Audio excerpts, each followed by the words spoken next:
Hey everyone, welcome back to another episode of Morgan's Pop Talks, breaking down the biggest headlines in reality TV and pop culture. As always, I'm your host, Morgan. It's been quite a week, quite a time in my life and everybody's lives. As you know, David is gone, my lovely fiance who had to go back to London. So it's been my first full week without him here.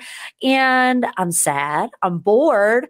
I joined Orange Theory, which is how you know I'm really bored. I haven't worked out since before the pandemic. I would do the, what is it? The 312, 3.5, whatever. The TikTok craze where you walk on the treadmill and watch The Bachelor. But oh my God, it would be so bored. And I was like, I need to do something new. I need another hobby that's like movement based because I don't move. I feel like I'm getting bed sores. I feel like I'm Willy Wonka's grandparents in the movie, just laying on the bed constantly watching reality TV. So I'm on a wellness journey. And there you have it. My legs are absolutely destroyed. I'm walking around like I'm on stilts. I feel like a real life jelly bean, even though jelly beans don't really jiggle. Bad analogy. All I'm trying to tell you is that I'm really bored. I'm so bored. I bought a Orange Theory membership, but it's good for me. It's good for me to get out of the house. Things to look forward to. BravoCon. The announcement dropped this week. It's going to be in Las Vegas, and I've already had a time booking a room. I tried to go through the Bravo website, because they have all these hotels that they partner with, and I couldn't book the day that I wanted to book, and then I had to call customer service 3 times to get in a day earlier, and it cost more. It was just a whole thing. And in the meantime, I'm trying to coordinate with David because he wants to go with me this year. Listen to this. There are moments in my life where I'm like, this is how I know that you are the one for me, David Preston. I asked him, I'm like, Dave, do you want to come to BravoCon with me this year? And, he doesn't know about this stuff. He watches in the background. He does like Vanderpump Rules and Summer House, though, I'll say that. But he goes, yeah, I want to go. I can shoot the content for you. What? I was like, what did you just say? He's like, yeah, I'll follow you around like with my camera and make videos and stuff for you. I was like, you are a baby angel sent from the good Lord, specifically for me. So marry the right person. But anyways, we are going to get into all of it today. Yes, that train wreck of a Tom Sandoval interview, even though we all ended up hating Howie Mandel even more than Tom Sandoval. But before we get into that, let's talk about the top 3. These are the biggest headlines in reality TV and pop culture. The cropped handhold heard around the world, Tayshia Adams and Luke Branson found themselves in a little social media soiree this week because they're dating and they want to keep it low key. I mean, let's just put all the cards out on the table. We know that they're seeing each other.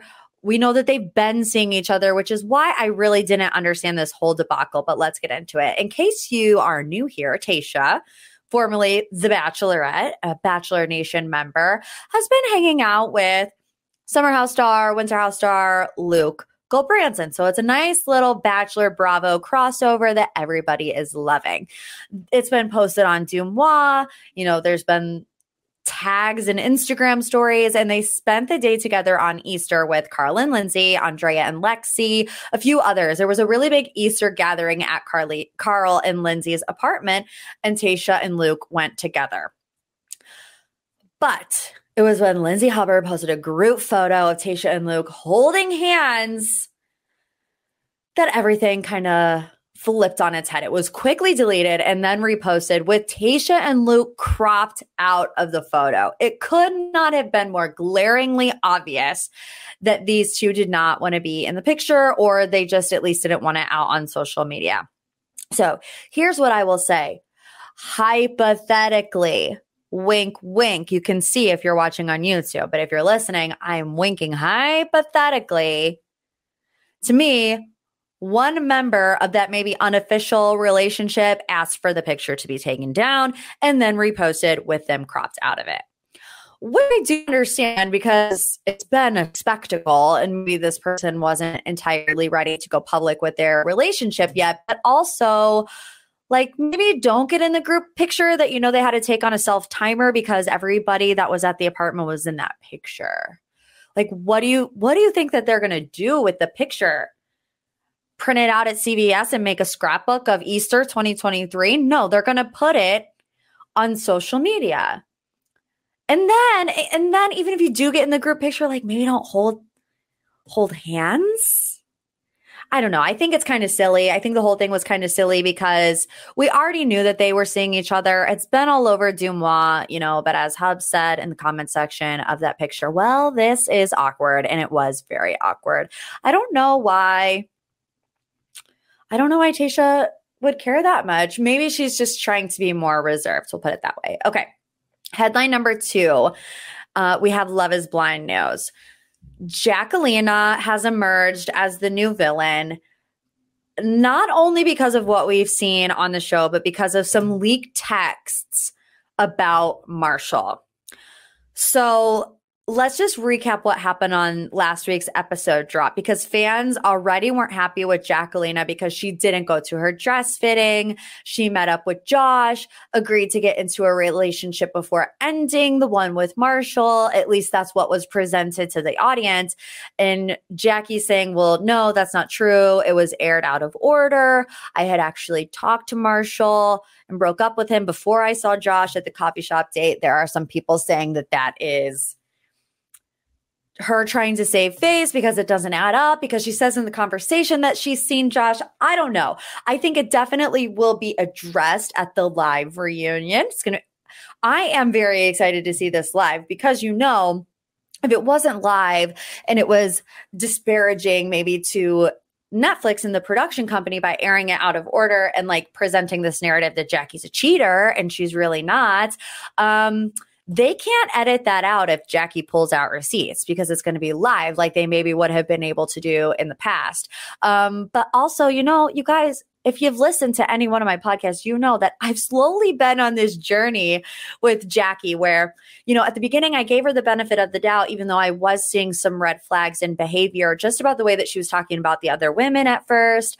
And then slowly throughout the season, we just have kind of seen her unravel and do different things that fans really aren't happy with. Now, I'll say I feel the same way about Jackie as I did Irina and Micah, where they're normal people on Love is Blind. You don't need to be in their DMs, like take the show for what it's worth. Obviously, you can react to it, but like don't go ballistic, okay? But now there are very incriminating texts, alleged texts from Jackie to a friend that has since had a falling out with her since the show has been airing and since filming. And, you know, to put it lightly and to make it kind of as vague as possible while still giving you the context, these texts are Jackeline questioning Marshall's sexuality, which is like just so why you would ever do that is beyond me, especially somebody that you're engaged to. She also says in these texts, we got to make it stretch for TV. So using Marshall for clout. There were pictures of her and Josh in these text exchange. So I guess the person that leaked these are alluding to the fact that she was seeing Josh while they were still filming. It's all alleged. And we know at this stage in the game, text messages especially can be doctored. So, you know, don't go like full on tiki torch, burn our house down until we actually get some concrete evidence that these are from her.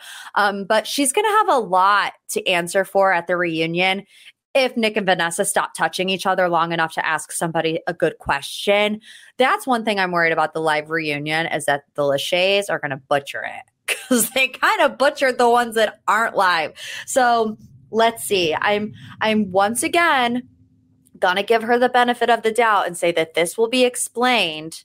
And she'll say maybe that it's not true and she'll prove it to us. But it's not looking good. Okay, third and final headline, also in the Love is Blind universe, Bartise has a baby? Bartise has a baby. Bartise has a child. an offspring. Bartise is a father. And he announced it on Instagram over the weekend. It was literally the last thing anyone was expecting. He says, might have been the villain on TV, but I'm going to be the hero for him. Instagram, meet my little man. Hashtag big fella. Baby's name is Aiden. It does not to me look like a newborn. I don't have a ton of experience with newborns, so I could be wrong. But to me, the baby looks to be about 2 or 3 months old. So obviously, fans confused about the timeline of the birth of Bartise's baby son, as he was just on Love is Blind, season 3, and then season 1 of Perfect Match. So let's walk through this timeline and see where this could have potentially taken place. So filming for season 3 of Love is Blind started in June of 2021. Filming for Perfect Match happened in March of 2022. And then After the Altar was filmed in late 2022. So essentially it went Love is Blind. They all know, the production team at least knows that Nancy and Bartise don't make it out. So a little less than a year later, he goes on Perfect Match. And then however many months after Perfect Match, he goes on After the Altar. So I think when putting together a possible timeline, it would have been after Perfect Match. And then the woman gets pregnant, before After the Altar was filmed, maybe around the same time. I really don't know.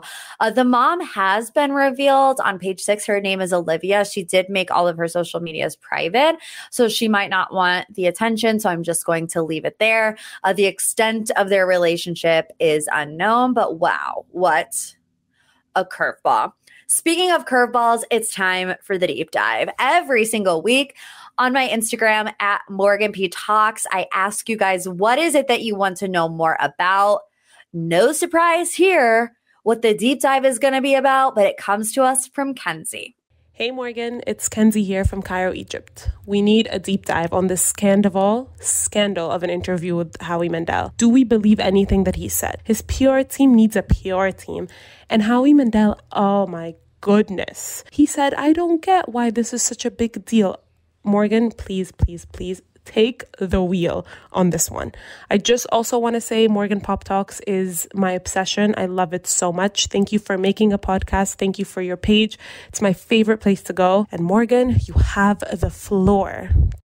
Now that is a deep dive submission, Kenzie. Crushed it from Egypt. We're international now, baby. Love you like a sis. Thank you for the kind words. Oh my gosh. Means the world to me. I have actually recruited help to dig through the disaster of an interview that was Tom Sandoval on Howie Mandel's podcast. Entertainment journalist and host Gibson Johns is going to join us. You've probably seen his interviews with many Bravo Lebs on We Should Talk by In the Know by Yahoo. So please welcome Gibson. Gibson, thank you for joining MPT this week. How are you? I am doing as well as anybody could after watching that hour and 20-minute interview that we both have watched. Well, I feel like I went through a traumatic experience and yes, I have literally we're absolutely trauma bonded. Yeah. Nothing to do with it. Can we just start out with what I think surprised all of us the most? How horrific Howie Mandel was in this interview. Like, where do we even begin with him? I mean, it's just, you'd expect him to at least just like watch an episode or, I mean, clearly this was like some back deal where like, I guess like his podcast producer is married to Tom Sandoval's band's drummer / manager. Like it was clearly some back deal that like, oh, you can get like the coup of the reality TV world by doing this interview. And then I'm sure you got a huge spike in viewership because I've never even heard of this podcast before. So like, I don't know who's watching Howie Mandel's podcast, but you'd expect that anybody doing this interview would do that. But I guess for him, he just knew he was going to get viewership and he just like was like, I don't know. It was rough. Well, and especially because, he does the podcast with his daughter and you could tell that his daughter actually knew what was going on. And I felt like she kept giving him the side eye, like, Dad, what are you doing? Like, you are burying yourself right now. I felt bad for her. I wish she could have just done the interview. Whenever she chimed in, I was like, oh, she's gonna bring back some some reality to this situation, because she actually knew what she was talking about. Right. And I mean, all of our first questions, but you just kind of shed some light to it. People were asking why this podcast, why Howie Mandel's podcast, but obviously that connection that nobody knew. The manager and the drummer for Sandoval's cover band is married to Howie's podcast producer. So I'm just imagining the conversations that they were having behind the scenes, like, dude, you know, all this stuff is fake news and you need to get your story out there and you need to do it in a safe space. Like, do this. 100%. They just completely fumbled the bag. Completely fumbled the bag. And it's like, what you just said is definitely exactly what the conversation was like, you need this safe space. And like, he went totally unchallenged and like, that's what he wanted. But yeah, if he had the right people advising him, if he didn't have clearly like so many yes people around him, he would have been told that like, no, like it's actually better if you had gone to somebody, one, who was like informed about the subject at all to begin with, and two, somebody who will push back on you at least a little bit, just to like make it not seem like such a layup of a scenario for you to do your first tell all. Like even if he had gone to like a different venue where that was the case, I think it would have been received better than it has been. And not to mention, the reunion is coming out in like a month. Like, you can't wait a month. I feel like, especially because the story was starting to die down and you just relit the match and not 100%. In your favor. Yep. And I wonder if like he thought it would go differently, because I bet it sounds like the reunion goes really badly for him. And so I wonder if he was like, let me get ahead of it, do like a softball interview, get my story out there. But like, this was not the way to do it. And he completely, like you said, fumbled the bag. Totally. So I think one thing that I just want to highlight quickly, and then we're going to move into the timeline that he kind of laid out. There have been people on the internet, and people always do this with reality TV in general, that think this whole thing was fake and orchestrated for ratings. But I'm really glad that he said, even though we all kind of rolled our eyes, that he's worked too hard for his image, his business, his integrity to ever think he would get himself into something like that. And I'm like, okay, at least he's admitting that this, not that he would ever admit that it was fake, but that's my thing. You have all these businesses that is your name and your face. You're not going to bury yourself in a scandal like this and essentially blow your entire life up. Yeah, I'm glad he said that too. But I also think that he greatly underestimated what the blowback would be from this. You know, he wasn't like, I mean, one thing I do believe that he said was that like he clearly was not thinking logically. He was not thinking with reason in these last 5 to 6 months, like since he's been infatuated with Raquel. Like he clearly was not thinking right. And so like, I think that informs the fact that like he is so incredulous about how big this became. And like, if he wasn't in that weird mindset, he would have realized, no, like this is going to be like a really big deal. And like you completely stepped in it after all this brand building you've done. You know what I mean? Yeah. And that's one thing that drives me nuts with reality TV stars, specifically Bravo stars, not so much The Bachelor or like Love is Blind, because those people are going on a competition show essentially.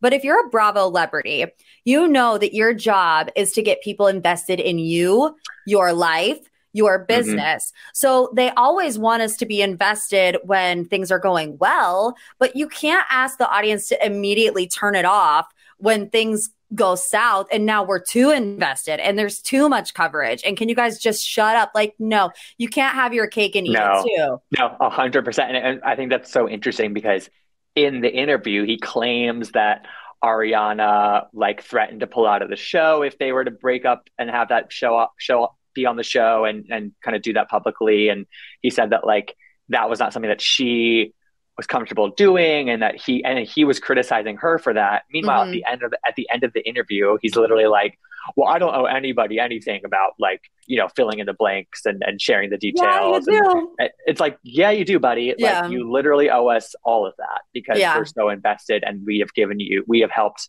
give you this career that you have. 100%. So let's just quickly go through the timeline and I'll kind of ask you thoughts and opinions on specific things that he said. So we learned that it started on boys' night when they kissed. He admits that Schwartz was never into Raquel, which I found to be a little throw him under the bus moment, maybe not intentionally, but that Schwartz only kissed Raquel to say, screw the haters, which is exactly what Katie has been saying this whole entire time, that you guys are only doing this to hurt me. So vindication, which makes it worse. So like, much it just worse. Makes the whole thing worse. And Tom Schwartz tries to portray himself as, you know, the nice guy and you had a good husband in me. And it's like, nah, this is not how a good husband or even an ex-husband would act. Yeah, no, he thinks he did something by revealing that, but it's all going to get back to this whole thing of like, he is misreading so much of this. He just really is. He says he was also pushing Schwartz and Raquel to get together so that they could all hang out, which I found to be like kind of weird. And then everything was super secretive, obviously, for 7 months. He and Ariana were in couples therapy. And he says he wanted to break up with her in therapy, but then ended up breaking up with her on Valentine's Day about 2 weeks before the scandal came out, which let's start with breaking up on Valentine's Day, as if it's better that it was 2 weeks before the news came out. There's still 6 months worth of affair unaccounted for. And then when he says that, he was like, what would have been better if I'd done it the day after, the day before? And it's like, actually, like, yeah, like, even though it sounds kind of silly, like it would have been better if you had done it a day later or a day before. And yeah, I think that like, he thinks that like him saying that he has tried to break up with her all these times and he made it very clear that he was over the relationship. Like, maybe that's true, but he never told her about Raquel. Like, he was like, oh, she picked up on little things. Well, like, she turned a blind eye. But it's like, but dude, like, you never manned up and told your partner of almost a decade that you were having an affair and you were in love with this other woman. Like, you never told her that. She had to find out by going into your phone. So like, again, like, I think it's like, okay, yeah, maybe you tried to break up with her like on the worst day possible, but like, how does it make you look any better than you were before? Yeah. And I mean, he almost says like it's Ariana's fault that she didn't know, you know, because he says, I don't know how she couldn't have known. Like, I was FaceTiming Raquel and I was pulling away, but it's like, no, you still have had no communication with this girl and no respect for her. That's the thing, is that there was no respect for Ariana whatsoever. And one thing that really bothered me is how he said, you know, we started going to couples therapy, and he admits he's not going to couples therapy to fix their relationship, but to have a mediator there when he's going to break up with her in a therapy session. I was like, what? Yeah, no, literally, he literally just did that for like, so that there could be like a witness. That's literally like what he was saying, because can you imagine Ariana thinking, oh, Tom and I are going to couples therapy together to work on our issues. And the whole time his plan, you know, we've been hearing all about the plan. I had a plan. And it was to break up in a therapy session. That to me was just icky. And like, it must have given her such a false sense of hope about what it was going to look like going forward. And like, to make that even worse, he was talking about how like, this is the best version of Ariana he had seen in such a long time. And almost a direct quote, I think, is like, he said, whoever gets this version of Ariana is the luckiest person in the world. And it's like, dude, you had that version of Ariana for months because you guys were going to couples therapy because she thought that you were working on your relationship to make it better. Like, and meanwhile, he was completely checked out because he was in love with another woman. It's literally such like he was in love with her and trying to spend like every waking moment with her, FaceTiming her like in the other room, and like you said, trying to spend more time with her and Schwartz together. Like, the whole thing is just so one-track minded and so completely self-centered. Yeah, very, very selfish. Let's get into some of the reasons that he gave. Some people will call them reasons. Some people will call them excuses. We'll get into it. But he said they lived 2 different lives. that they handled depression and anxiety very differently. Ariana isolated. He liked to go out and be social. He admitted to having a midlife crisis. You know, he was like, I turned 40. Right. I felt trapped. I felt bleak. I needed to feel alive again. And he alluded to stalling the breakup because he wanted to protect the brand that they built together. What were your thoughts on that? I wish he had kind of explained maybe more like what he thought that brand was, because I do think that part of the sort of intrigue and outrage around the Scandoval is tied to the fact like they were like this constant couple for us over the years, that like as everything else was sort of breaking apart, like they were a really long time constant. But I still don't like think that their brand was like this super like lovey-dovey relationship that they were like a twosome, like them against the world. Like that was not their brand to me. They were much more like chill as a couple. So I don't really know like what conjoined brand he's really kind of alluding to, other than just like being like a solid couple. You know what I mean? Which to me is not like super like, I don't know, grabby.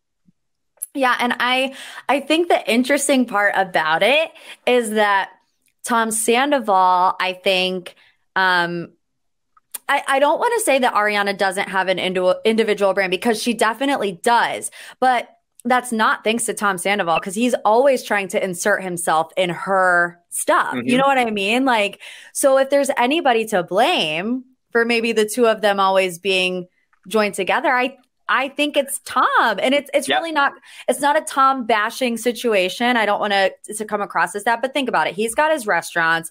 He has his band. She wanted to do a cocktail book by herself and she could not. So whose fault was that? It was Tom's. And what's interesting, but also like if you think about that in conjunction with the fact that now Tom's brand is much more aligned with Tom Schwartz. Like he's much more in line with the Tom brand. And like, but he's always kind of part of this duo where he has to kind of use the other person to hog the spotlight, but he can't do it. But he can't really do it completely on his own. You know what I mean? He's not likable enough. I don't think he ever really has been. And like, I think we can talk about it later, but like there's a couple moments in this interview where like I think he tries to fall back on that sort of like goofy Tom kind of branding, that, as he would say, that it doesn't work anymore for him, and it doesn't work when he's not with the other Tom either. Yeah, I agree. And then, you know, he says, I don't want to say anything negative about Ariana. And then I feel like he unloads like all this personal information that may or may not be true. I mean, let's just be real. We don't know their conversations behind closed doors. We don't know if she's really said she'd quit the show, delete social media, move away. We don't know that. I will say we've seen her say stuff like that on the show. You know, she wants to leave her life. We've seen her. So I don't think it's completely out of the realm of possibility that maybe she did feel that way. But what I don't like is that he's kind of painting the picture that he was held hostage in this relationship. And he did the same thing with Kristen. And I don't like the comparison because they're two totally different situations. Like, I hate when people are like, well, Ariana was the same person as Raquel and Kristen. No, the two situations are completely different. And even Kristen will say that. I agree. But there are the similarities. Like, I couldn't break up with her because I didn't know what she would do. And she's the one that wouldn't let go. And it took me a minute to remember, like, the same thing that he says there about Ariana, he said 10 years ago about Kristen. So is that just his way of rationalizing? Yeah. And I think it also ties back to like the environment that he did this interview in, of like that kind of like scapegoating to the other person. Like, you can't say like, oh, I wish the best for her. I'm so glad she's thriving. I'm not going to say anything bad about her. And then say all this shit. Like, you can't, that doesn't excuse you saying all this stuff and using her as sort of the punching bag, like using the woman as the punching bag again. But like the environment that he's doing this interview in, that's not going to be challenged. That's not going to be whatever. Like, I guess Howie's daughter did that a little bit, but like really not so much. And I totally agree. I see those comparisons. And I think that some of the stuff that he said about Ariana felt like way too personal for him to be sharing definitely without her clearance. And I don't know, it definitely made me feel icky, like you said before. Yeah. And then even when he explains the time that he and Raquel first kissed, right? Where it's like, I just needed to feel alive again. And I haven't felt wanted and always annoyed. I'm like, I am having flashbacks of circa 2012. Like, it's exactly what he said about Kristen. And I'm just like, is this your scapegoat for every relationship you've ever been in? Is this your pattern where you feel like a relationship has run its course, and instead of, being an adult and having adult conversations, you find an easy way out by finding the next best thing? Mm-hmm. Well, I think the hard part about reality TV is that, unfortunately, a lot of the time bad behavior like this is rewarded because we love to watch it, and it creates for good TV. So that behavior in the past, yeah, he might have been vilified for it, within the context of the show and whatever, but ultimately it kept him on the show. It built the show into what it is now. And like, even if it's just subconscious for him, where it's like, he knows he can get away with this behavior ultimately, like, he's probably not going to be fired from the show. Like, he's probably not going to be, like, he's contributing to this whole ecosystem yet again by behaving badly. And I think that he also, in some respects, kind of got away with it for a little bit over the years because, like, there were worse people around, know, or like there were bigger targets that kind of hogged some of that energy or that sort of that negativity. And so, yeah, history really does repeat itself when it comes to Vanderpump Rules, and we're just seeing that time and time again. So true, more than any other show, I feel like. And I know that we did touch on this, but I want to go a little bit deeper about how he complains about the amount of coverage that the Scandoval is getting. First of all, it's because it was so shocking, because they have portrayed themselves as such a strong couple. And like I've said before, whose fault is that? It's like, it's their fault for making us believe that they had no problems. But also, let's think really about what else perpetuated this. It was the restraining order. So that would be Raquel's fault. It was Tom's first whack apologizing to his business partners and not Ariana, that perpetuated the story. It then was Raquel and Tom's other statements. So again, it's like, you can't complain when you contribute. I feel like if it wasn't for that restraining order, things would have been a lot less, even because he complains about how much Scheana's talking about it and how much Lala's talking about it. What did you make of him kind of pointing the finger at those two? I thought that was so predictable. And again, it's also part of this thing of like, I don't blame them for talking about it and for capitalizing on it. Like, that's part of the gig of being a reality star, which is like taking these moments of like, obviously, like, it starts with like a really bad act or like a really hurtful thing that happens, but like, you're supposed to capitalize on it because ultimately it feeds the main beast, which is the show. Like, the ratings for Vanderpump Rules haven't been this big in like 4 or 5 years, I think, at this point. So it's like, again, he wants to have his cake and eat it too. Like, you can't act like this, be on a reality show, criticize your partner of 10 years for not wanting to be open about potentially breaking up on the show, and then criticize your co-stars for doing exactly what you're criticizing her for doing. And I mean, I guess it's not exactly because they're just feeding off of their experience, but like, how many times have other people fed off, Lala and Randall, or, a Scheana moment? Like, they all do it to one another, and you can't play victim, because he's not the victim in any of this. Yeah, that's so true. Yeah, and I think just the podcasting landscape in general has changed the game. And, who are the two most outspoken? Scheana and Lala. They're the only two that like are actively on their podcast. I honestly don't know how much Katie records her podcast, if it's every week, but she's been pretty low key about it. I will say that Lala is starting to get on my nerves with it a little bit. And it's only because she admitted to not being good friends with Ariana. And she like is the one that's really right. I mean, they were fighting last season. Yeah, and that does bug me a little bit. But when it comes to Scheana is Ariana's best friend, and she was best friends with Tom Sandoval. So I think if anyone is going to talk about it on the cast and have a right to talk about it, it's Scheana, and because she was also deceived by Raquel. Yeah, and she was deceived by Raquel. She's actually involved here because she was pushing Schwartz and Raquel together, and she actually has kind of a horse in this race, I think. And and also it's not like they are like spilling so much tea on their podcast. Like, they're like sharing their feelings, but they're literally not contractually allowed to kind of spill the beans on shenanigans of Scheana Shay. Like, she's not allowed to do that. So like, ultimately, like, what they're doing is fairly harmless, they're probably their listenership is probably peaking, but like that doesn't affect Sandoval at all. He's trying to displace some of the blame and attention onto them, but like I don't think we're taking the bait. And let me tell you, they're not spilling the tea, because I paid $5 to join Sheena's Patreon to listen to her episodes early. And I was like, and then she gets on, she's like, we can't say anything. I'm like, give me my $5 back, Scheana. I wish that we could hear that. I think Lala like scrapped an entire hour-long episode that the producer said she couldn't release. I want to listen to that. That's what I want to hear.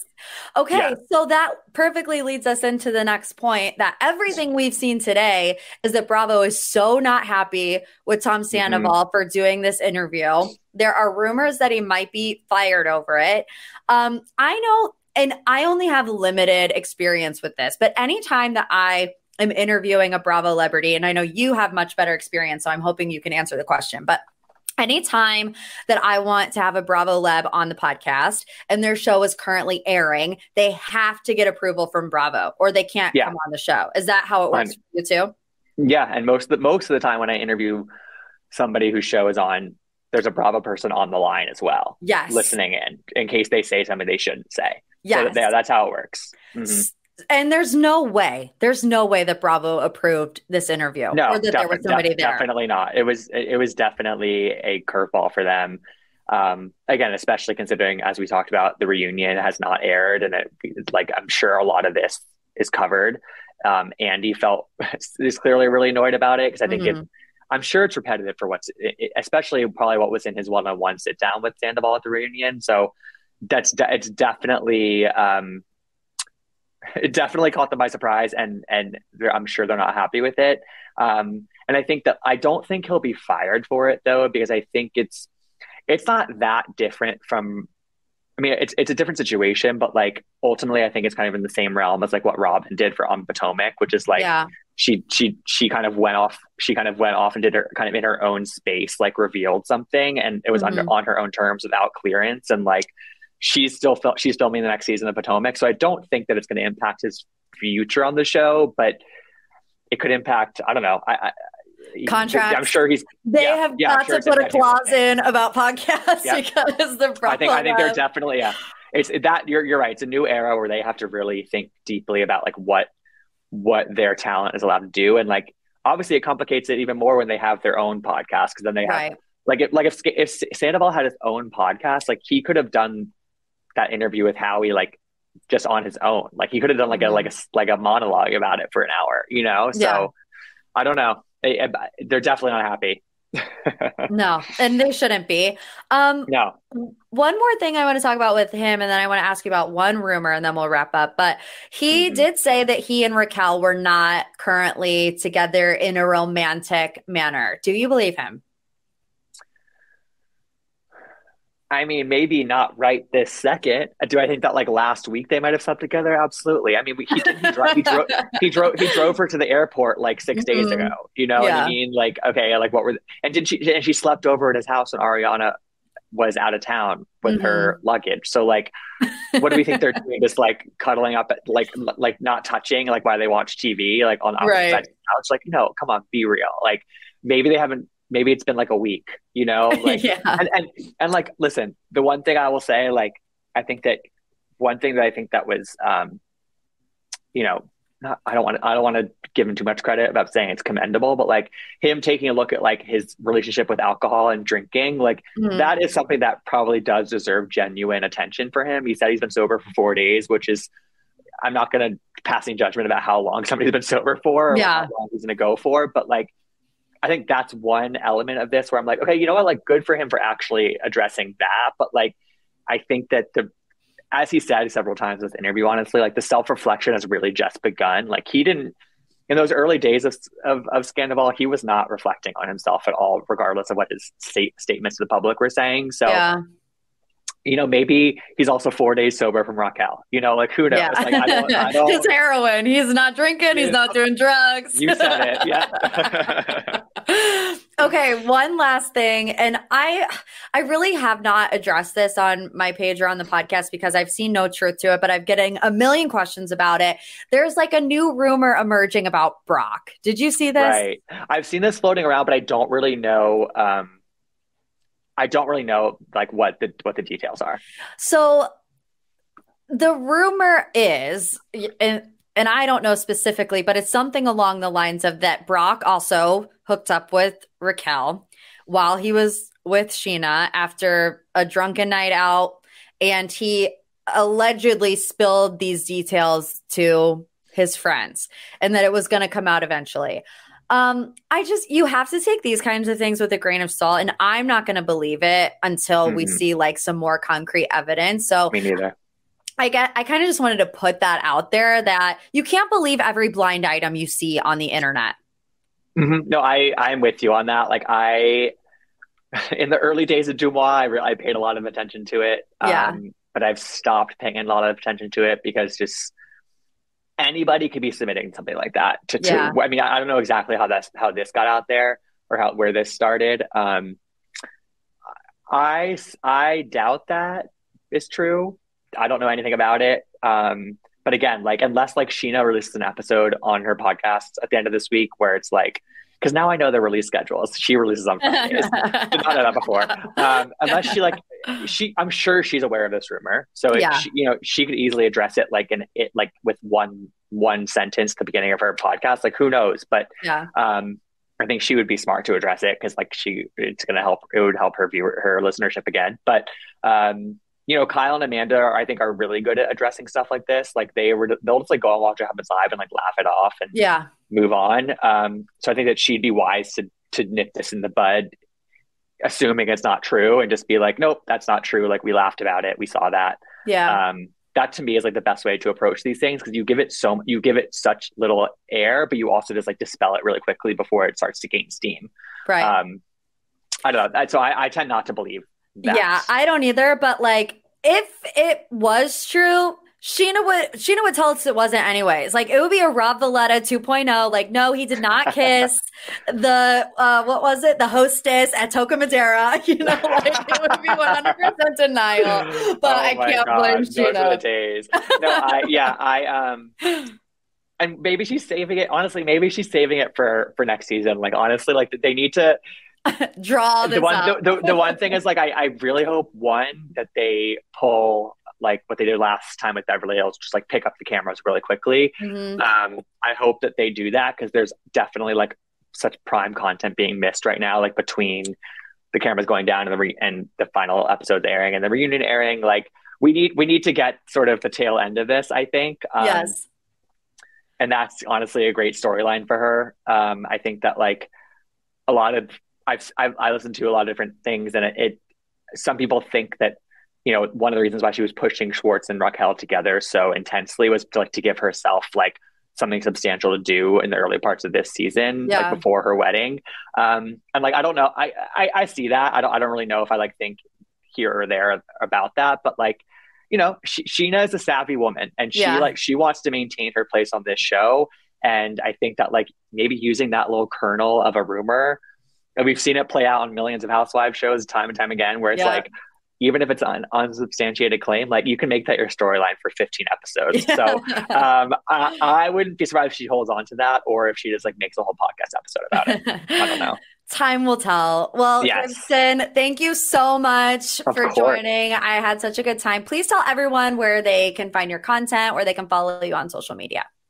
Yeah, so you can follow me at Gibsonoma, Gibsonoma, on any social media platform. I have a podcast called We Should Talk, where I interview one or two people a week. Usually it's a Bravo person. You can find that wherever your podcasts. And I also have a newsletter, gibsonoma.substack.com, where I actually broke this interview down on there as well. So yes, I read it. I loved it. It was so good.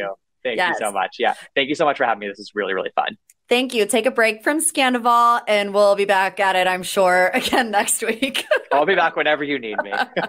Thank you, Gibson. Okay, to wrap things up, we're going into a big weekend with the Love is Blind finale and the live reunion show. So let's just do some predictions.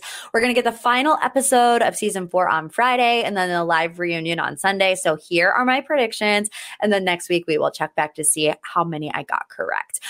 We ended on a bit of a cliffhanger last week with Chelsea and Kwame. They were the first ones to walk down the aisle to have their wedding day. And we've already seen Chelsea say yes. Now, Chelsea and Kwame give me the same vibes as Matt and Colleen, where you think it's not going to happen. You're like, there's absolutely no way that one of these people are going to say yes, or even both are going to say yes. And then you're like, oh no, they did it. Oh no. And I feel like that is what is going to happen. There is doubt in the back of my mind because of Kwame's situation with his mother. He seems very, what's the word I'm looking for? Affected, not like it's rocket science. He seems very affected by the fact that his mom isn't on board or isn't even there. He also just has expressed serious concerns about moving to Seattle. And I gotta say, I kind of got a different perspective of Chelsea this time around. I still really like her a lot. But when they were shopping, and she was just like acting like they're the best couple in the world. And Kwame's like, you're just going to pretend like we didn't get in a fight 20 minutes ago.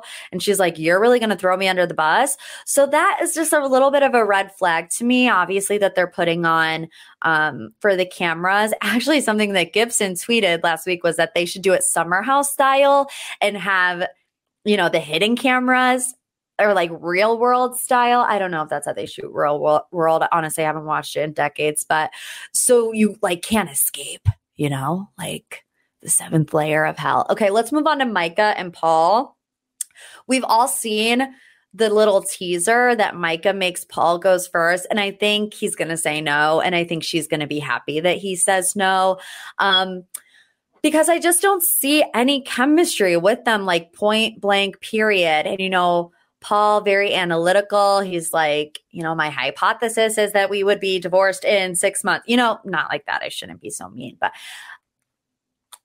it's not wrong. Okay, Brett and Tiffany, they better get married. I decided, and I even said this, and I tagged the both of them in it, and they saw it, and they shared it to their Instagram story. So I have to stand firm in what I said, because I don't want to be a liar. I said, if Brett and Tiffany do not get married, I'm calling off my own wedding. Because if they're not in love, none of us are in love. Absolutely none of us are in love. And I will just not be okay in my heart if they do not get married. Zach and Bliss, I also think they're going to get married. I think that Zach will be like all in. I think the edit is going to play out like Zach is 100% all in. He's ready. Bliss is his soulmate. They both love owls. They both want to dance to I Hope You Dance. And they're just the perfect little nerds for each other. And I think Bliss, we're going to see a little bit of hesitancy because her dad was so brutal about the whole situation. Can we also talk about the baby angel that is Bliss's mother? Oh my gosh. Oh my gosh. When she was like, I'm going to be your mother. Oh my gosh. We were all crying. I can't think of it too much because I will start crying again. So I think that Bliss is going to end up saying yes. Although, I don't know. She might say no because she was the second choice and her dad's like really pissed off about the whole thing. So who knows? But I have to say, I am thoroughly enjoying this season of Love is Blind. I think I've said this before, but the pace is so much better. It's moving faster. Everything is intriguing. The only people that I'm bored by, honestly, are Micah and Paul. And I think you guys probably agree. Okay. Anyways, thanks again for hanging out for another episode of MPT. Don't forget, Bachelor Brain Dump comes out on the Patreon tomorrow on Monday. We are going to break down the Love is Blind finale and the reunion on Extra Pop. If you want to subscribe, the link is in the description below. Is there anything else I need to tell you? Nope. That's it. So I'll see you Friday. I'll see you Monday, or I'll see you next week, Thursday, for another MPT. I love you like a sis.